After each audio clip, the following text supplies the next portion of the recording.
Prices of petrol are going up every day, especially in Africa, where we don't produce a lot of oil, leave alone Nigeria. Did you know in the near future, 5 years from now, or probably 10, we are going to have completely no internal combustion engines in the cars?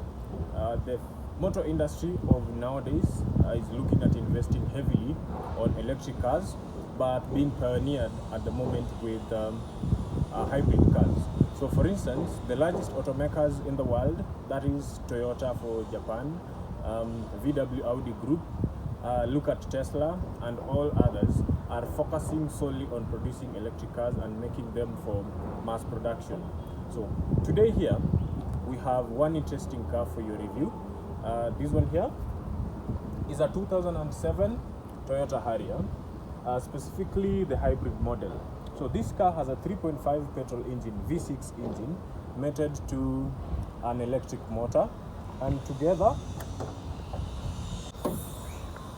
the petrol engine as well as the electric motor here combined produce about 300 horsepower for this car, which is quite enough to take you somewhere. So we have the V6 engine here, and then we have the motor on this other side, joined together by a gearbox, a four-wheel drive gearbox that drives both the rear wheels and the front wheel. How this works is the engine together with the motor work in conjunction to give you seamless power, seamless transitions. So you switch the car on, the motor comes on. But then when the computer realizes that we don't have enough power coming from the motor, that is electricity, the engine kicks in seamlessly, swiftly. You wouldn't even notice, you wouldn't even hear the starter cranking. You will have this smooth transition between petrol power and electric power. So come with me, I'll show you the interior. So in here, we have a nice leather steering wheel, leather dashboard. We also have typical Japanese, everything by then used to be a button for everything. So nice leather interior, nice and squeegee. Leather seats here. This car also had all the options with it. So this car, you come in, you have a push to start button here, power button. Then have the gauge for electricity in the battery and how the electric powertrain works. And then at the middle here you have, yeah, thank you, a little Japanese lady who says things we don't understand. Yeah, so at the center here you have the odometer, speedometer, and then to the extreme right you have the fuel gauge and the temperature gauge, as well as your gear positioning. Yeah, so have to put it into gear. As a reversing camera, put it into gear over there, and then just lift off the brake, and then yeah, we are moving. You can hear there is no sound at all. That is electric power for the hybrid system, moving us back.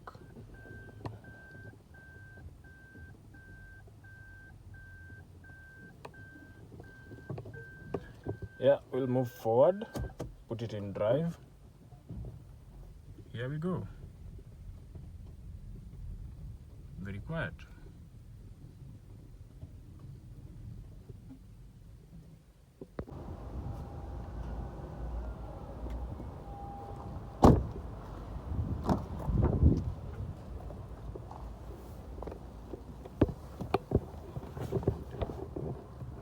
The interior is quite spacious. Legroom here.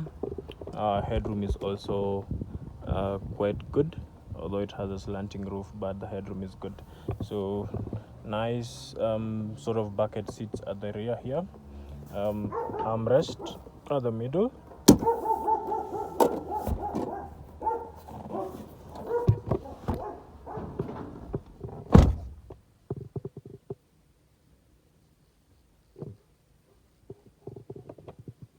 Sunroof here.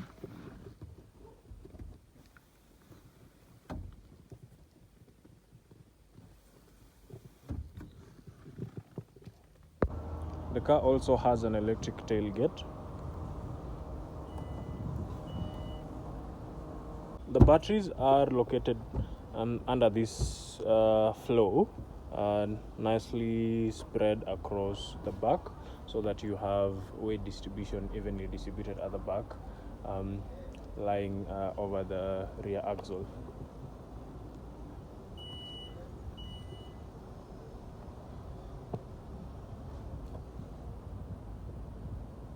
Yeah, very nice ground clearance. So this is a crossover SUV in direct competition with other European models like the Audi Q5, VW Tiguan, and the Mercedes GLC.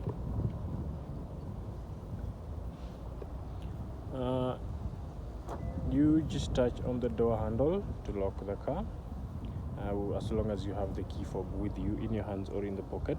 To open it, you also just push that button and the car will lock and unlock. In here you have a display just at the middle of the clock here that shows you which mode you're using. So for instance, at the moment we're just using electricity from the battery to drive the wheels, as that little display is showing. So when you step on it, the engine kicks in, then the display changes. You can see the engine symbol comes on, just to signify that you've been using engine. Slow moving traffic or just moving slowly, the car will always switch to electricity, and this is where you get a lot of saving, and this is where the essence of you having a hybrid car comes. This car was fitted with a 6 CD changer plus a slot for a tape. I don't know who was using a tape by 2006.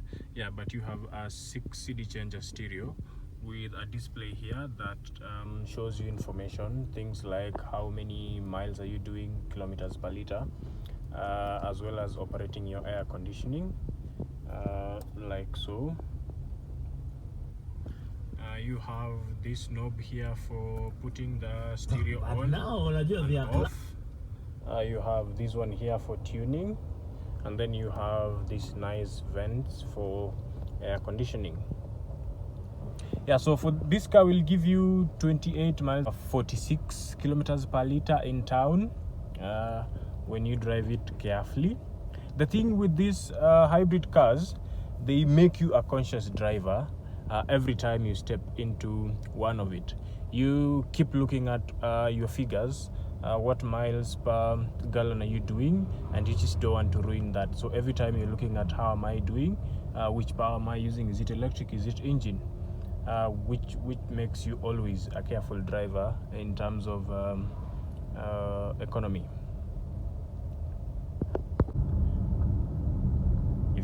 Put your foot down harder just to get that power, the launch. So the engine and the motor works together to give you the instant torque from the motor plus the full engine power, like so. And things picks up speed pretty quick. The ride in the car is quite good. You sit nice up here. Good command of the road. You can clearly see the view outside is good. Our windscreen is wide enough. Now everything is easy to reach. Your window controls are just here. The radio, the stereo, everything is nice to see here, well illuminated. It's not too bright, too reflective, just the correct amount of light. The view outside, as I said, is quite big enough. You can see over your bonnet. You can see just the road down. Looking around, the wind mirrors, the side mirrors are also big enough because this is also a big car. So everything should be proportional to its size. But you can see out clearly. You can see the car. They're not too big. You can hear there's some road noise, but this is majorly due to the car having slightly bigger tires. These cars come with standard 17-inch alloys, but this one is fitted with optional 19-inch. So the less the rubber on the tire, the more road noise you get, and the harsher the suspension becomes. So as we go over those bumps, you can feel the car is not stiff at all. It's soft because this one was set up to be comfortable, luxurious. So the suspension is soft enough, but not too soft. We do not have a lot of body roll. It's not wallowy. Through corners, it's also nice. It's not really a sport car, so do not expect it to handle. It's an SUV. It's a high rider. Do not expect it to corner as well as a hatchback would do or a sedan would do. So if we look here, we have small cabin spaces. We have this one here. You press that button to open, and then you press the second one to close. You can put something here. You can also put a few of your items in this one here. Some little spaces here. Yeah. You have your 12-volt socket, a place to charge your phone. You don't have USB in this one because by then nobody was fitting USBs, just unless you had the high-end cars. But you at least had a 12-volt socket here, power point, as well as one in the boot. Yeah, so nice armrests for two. Driver's one, also leather padded. So everything in here, this was the highest trim of them all. So living with a hybrid car is not difficult. It's one of the cheapest things you can ever live with, because when you're in slow traffic, when you're just coasting along, you're not using any petrol, you're just using electricity from the battery. So people tend to say electric cars are too expensive, but for the hybrid is the go between electric cars and internal combustion engine cars. So for instance, for this car, maintenance for this car, you just have to do your engine service every 5,000 or 7,000 kilometers. That has to do with the engine oil, oil filter. You have to do air filter and pollen filter, which are just consumable items for these cars that you can do for any other car. For the electric part of it, the hybrid part of it, you don't have to do anything. These cars are pretty strong. The motor is strong. Rarely do the motors go bad. What normally can happen is maybe the battery can start going weak. But then we still have these batteries on the market. You can buy them aftermarket. The only thing to watch out is if you buy these cars when they are too old and they were never taken care of very well, then you may be looking at an expensive bill of replacing an entire battery for something, let's say $1,500, which is just about 150,000 shillings, Kenya shillings for that matter. So if you get it with the battery in good nick, you absolutely have nothing to worry about. The engine is just to maintain it as just any other car, but in the long run you enjoy it. You have 1,000 bob. If you have, let's say 10 liters, they will take you for a longer distance. They will take you probably 3 times the distance that a normal internal combustion engine will take you. So things to look out for these cars: look out for bushes. Check whether the bushes are good, replace them. Check out whether the links, the shocks are good. If not, then work on them, replace them. Something to check on the engine: this particular engine, the 3.5 V6 with the motor, this engine has a timing belt rather than a timing chain, so you need to replace that every 100,000 kilometers for the engine to remain in tip-top condition. Other than that, it's pretty easy to live with these cars. It's cheap. The only downside to it is at the moment they are not the cheapest cars to buy. Hybrid cars do not come that cheap. So for instance, a Prius or a Honda Insight, these cars are going for over 1.2 million Kenya shillings.